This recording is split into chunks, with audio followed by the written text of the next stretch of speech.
We saw Creed 3. We saw Creed 3. I like Creed 3.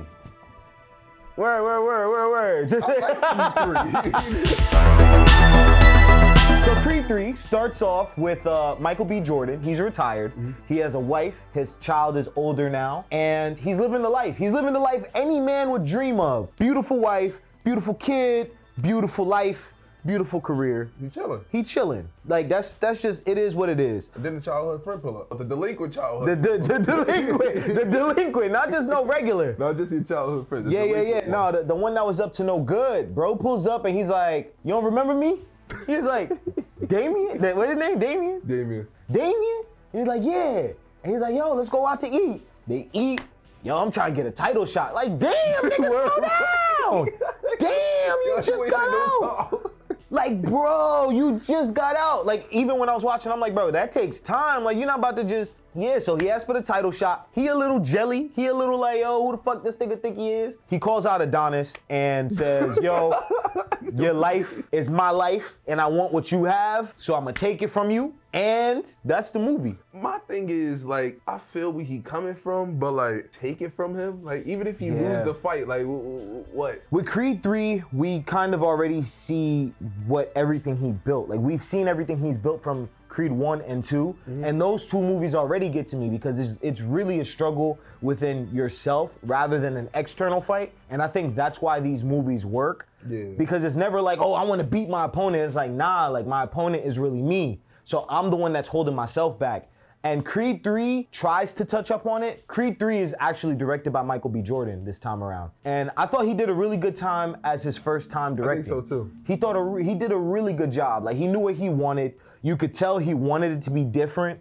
And you could also tell he's an actor's director. Like, especially since he comes from acting. So what I noticed with Creed 3, that it was like a lot more based on performance, and it was a lot more based on what's going on outside the gym. So like with the original Rockies and the first two Creed movies, there's a big emphasis on multiple fights. There's multiple fights throughout the films. There's like champion fights. It was a little jarring for this Creed movie because Michael B. Jordan only really fights once. Yeah. In the other Creed movies, he and even the Rockies, they fight multiple times. They go through that journey, and these are big fights. They're not small fights. These are big fights that tell us about where the character's at, their mindset, and all of that stuff. So with this one, the only real issue that I had was pacing. The pacing felt a little bit rushed because there was so much story that they wanted to tell. Like, they didn't really tie up loose ends with Leon. Like, they mentioned Leon, but it was like, okay. Who's Leon? Exactly. I kind of wish we got to live in that past a little bit more, because we kind of got the gist, and I'm glad they didn't overdo it, but it would have added a little bit more weight to what went down. I wish we would have got more of some backstory. Yeah, because we already see where he's at, and he already doesn't want to talk about it. With this one, you could tell Michael B. Jordan was really like, for this Creed movie, since it's his first time directing, he wanted to have a really strong input and vision.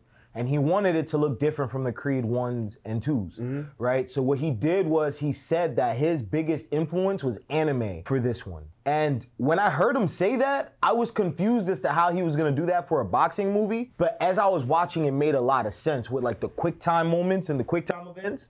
And just to be honest with you, that's really what they were. But like, to be honest with you, with those moments, I feel like it almost took me out of the movie more than anything. Because the other Creed movies were very grounded. They were really in your face, like, yo, this is what it is. This is our world. Michael B. Jordan chooses to do a lot of surrealism in this film. So like, there's that moment at the end where they're boxing, and it's like, and it's all quiet. I knew you was gonna bring that. Yeah, and it was like just them. that. It was cool. There's nothing wrong with that, and it makes it. And that's why I say it's a good part on him as a director, because it's a clear difference between the other three Creed or the other two Creed movies and the Rockies. Because the other Creed movies and Rockies, like if they have a moment like that, the crowd is still there, right? But they'll be muffled. They'll be like, ah. Like, you feel me? Very faint. No, I like how everybody was going. But it was just it was them two. It was just them. Like, it was like two homies in the ring boxing, That's it. throwing hands. And that was cool.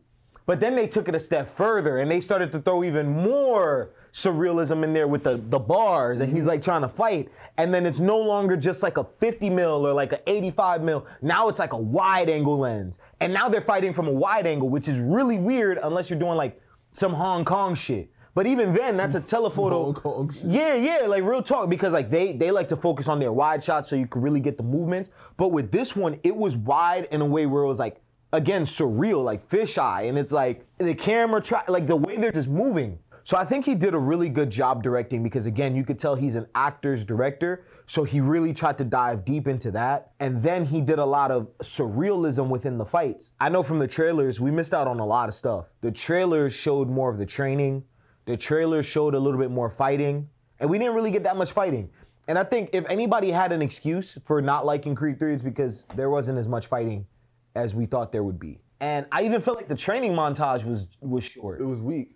Yeah, it wasn't as strong. The montage was weak. I think, honestly, I'm not mad at this because this is his first film. And I still love the Creed movies. I love the characters. I love what they represent. I love the symbolism behind it. This is a solid movie. I saw the movie with my mother. I saw the movie with my mother and my dad. Honestly, there was a moment in the film where I was like, I'm not about to look at my mom. Because I would have cried. In that moment, I would have fucking cried, because I was sitting next to my mother and I'm watching the movie and I'm like, yo, if I look at my mom right now, I am going to start crying. Like, that's it. So honestly, I was holding back tears. I really like the Creed movies, man. I thought it was okay. I'm a sucker for the Creed movies. I think that it has a lot of subtext to it.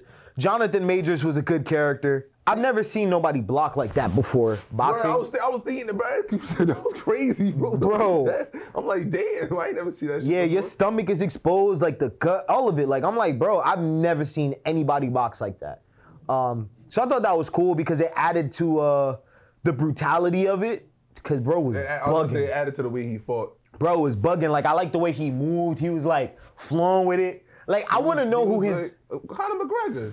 His influence is not Conor McGregor. I promise you, bro. That boastful, arrogant attitude. Nah, I don't think so, bro. I'm telling you, that boastful, arrogant attitude. Nah, I don't think so. Fighting dirty. Nah, be honest with you, and it's gonna be an obvious one, but Mike Tyson. I think Mike Tyson was his influence because Mike Tyson talked a lot of shit, but then on top of that, they even did a Mike Tyson nod because when Mike Tyson fights, he likes to get really low and punch up. And so he even did that in the film where he's like going like that to like duck, and then he tries to punch up at Michael B. Jordan. The Dipsy roll. That's what they call it? That's from anime. Oh, really? Mm-hmm. They got that from Mike Tyson then. Nah, real talk, because that's literally what Mike Tyson does. But again, that could be an anime reference because to the point where he even had Naruto in the film. Did you peep that in his bedroom when he was younger? It was 2002, and in his bedroom, Adonis has a Naruto sticker in his bedroom. I thought Jonathan Majors did really well. I really want to know his influence for what he chose for fighting, but I'm going to say Mike Tyson over everybody just because of how big and hulking he was, but at the same time, the way he moved. I just really want to know, like, the stuff where he kind of was just like, he moved like a crackhead, to be honest with you. I liked it, though, because he had, like, it had, like, a raw energy to it. Mm-hmm. It's so weird. I don't know how to put it into words. He's a good actor, bro. He's a good actor. And then I thought Michael B. Jordan was Michael B. Jordan. Just Michael B. Jordan. Yeah, it was just, you feel me? He's already comfortable as Adonis Creed. And again, I think it's because his focus was more on directing, but he doesn't do anything groundbreaking with the acting. He doesn't really push himself.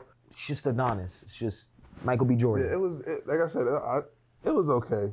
I enjoyed it. I thought it was okay, though. It wasn't really nothing crazy for me. Oh, man, I love Tessa Thompson, bro. Oh, my gosh. It's so weird because in other movies that she's in, it's like, oh, yeah, that's Tessa Thompson. Mm-hmm. Like, she's cute, whatever. That's Tessa Thompson. But for whatever reason, in the Creed movies, I'm like, oh, my gosh, I love Tessa. Like, I'm in love. Like, not like, oh, her performance. Like, I'm legit in love with Tessa Thompson. But... Hey, bro, listen, that's what you say about every single woman that appears on the big screen. Like, listen, I'm gonna be honest, bro. Y'all can go back maybe 2 videos ago, then go back 4 videos ago, then 6 videos ago. He's gonna be saying the same thing. Yo, could you chill on me, bro? We've been here before, bro. Chill out on me, bro. Chill out on me. Nah, you gotta hear me, bro. You gotta understand me. No, this one's a different type of love. Now I do sound like I'm like, this one's a different type of love. You love the actor based off her performance? Yeah, and so I think what I want to say is I don't really care for Tessa Thompson, but I love her as Bianca more than anything, if that makes any sense. So I don't really have a crush on her. I'm crushing on Bianca. Like, that's wifey for real. Like, I don't know, like, her mannerisms, like, she be checking up on him. Like, I'm like, this not real life, bro. ultimately, I actually really enjoyed the Creed movies. I'm a sucker for the Creed movies. I don't care what anybody says about them. Like, honestly, if I'm gonna be honest with you, this is probably not the review you should be watching if you wanted to hear something bad about Creed, because with all the flaws that this movie has, look, I hold the Creed movies closest to my heart, bro. I think those are the only movies that could make me like tear up. Like, those are really the only ones. I so badly want to find the movie that'll make me cry. And so far, Creed is the only ones that could do that for me. Just keeping it all the way G's. You saw Titanic? Hey, listen. I seen Titanic. My first time watching Titanic, I think I was like 16, be honest. And I'm like, hold on. You say give it to me. And it wasn't, because listen, it wasn't even Jack and Rose. Fuck Jack and Rose, feel me? It was while the shit was going down, feel me? They showing the scenes with the family, the hugging the daughters. I'm like, yo, for some reason I had a feeling you were gonna mention Titanic. Nah, bro, I didn't really feel anything watching Titanic. nah. The Creed movies, I don't know what it is, bro. The Creed movies get to me. Honestly, the Creed movies is what got me working out for real. Yo, I'm gonna keep it all the way G's with you. Creed 1 and 2, especially for Creed 2. If it wasn't for Creed 2, there'd be a lot of days where, like, when it was hard to get out of bed, there'd be like when it was hard for me to get out of bed, there was like that time period, I would turn on the Creed 2 training montage and I would listen to that song while training. Like, that is what got me out of bed to get to the gym and get to working out and all of that shit. Like, that shit took me out of, like, you feel me, like, just being low. You know what I'm saying? Yeah. Another thing that inspired me to work out too is Man of Steel. It was the Creed movies and Man of Steel. But for me, man, I'm gonna have to give it a solid, I'm gonna say some bullshit, I'll give it a 9 out of 10. I said 7. Yeah. I know. Yeah. I give it a 9 out of 10. I was about to say 10 out of 10, but I'm like, that's outrageous. You gotta deduct some points. Yeah, 9 out of 10 for me, just because I'm a sucker for the Creed movies. So you enjoyed that more than Creed 1 and 2? No. So Creed 1 and 2 are 10 out of 10? No, they're also 9s. They're all 9s across the board. So they're, okay. Yeah, they're all 9s across the board. So you enjoy them all the same? I'll say Creed 2. Funny enough, a lot of people didn't like Creed 2. I'll say Creed 2 for me is a solid 9.5. Again, just because of what it means to me, that movie. Creed 1 was really dope. I'll say that's the moment where, like, when I was watching, and Ludwig Göransson, that score, oh my goodness. And Tessa Thompson in that film again. Like, no, real talk, bro. In the original Creed movies, like, just the way they meet up and they don't like each other, but, like, it's like little by little they start to, like, yo, come out to my show. Yo, come out to my fight. Yo, come out to my show. Come out to my fight. And it's just, like, that's how they, I think Michael B. Jordan, for his first time doing a feature, and he's been on so many sets at this point, he's seen so many different directing styles, but just because that happens doesn't mean you know how to direct. So it's really cool that he really was able to dive in. I'm thinking that whatever movie he does next is gonna be way better than this, way better. For your first time directing your first feature, and you got the resources too, but still, for your first feature, bro, that's a solid 9. I think he did good. No, I'm not saying it's a 9, but I think he did good. Did you guys see Creed 3? What did you guys think? Comment down below. Do you guys have as much of a crush on Bianca as I do? Not Tessa Thompson, Bianca. Let us know down in the comment section below, and we'll see you in the next encounter. Peace.